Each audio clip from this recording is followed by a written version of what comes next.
Pendaki yang hilang di gunung itu bukan cerita horor, tapi sebuah pelajaran hidup. Ada beberapa sebab kenapa pendaki ini bisa tersesat. Yang pertama, bisa jadi mereka ini berpisah dari rombongannya. Yang kedua, bisa jadi mereka ini mengalami kabut yang tebal atau faktor alam sehingga kesulitan untuk melihat jalur yang sesungguhnya.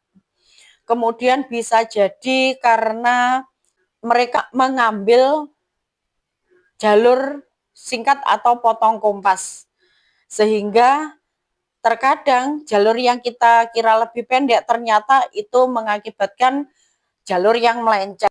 Kemudian hal itu bisa diperparah ketika kita tidak menguasai tentang navigasi.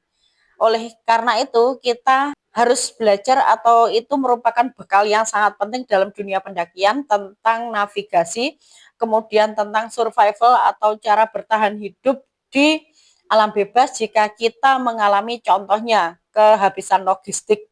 Kita masih bisa bertahan dengan memanfaatkan beberapa tanaman yang ada di sekitar hutan tersebut.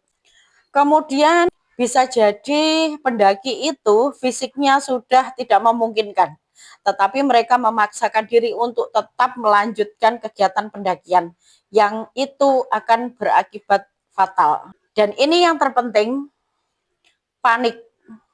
Ketika kita sudah panik, kita berada dalam tekanan, kita sudah tidak bisa berpikir dengan tenang.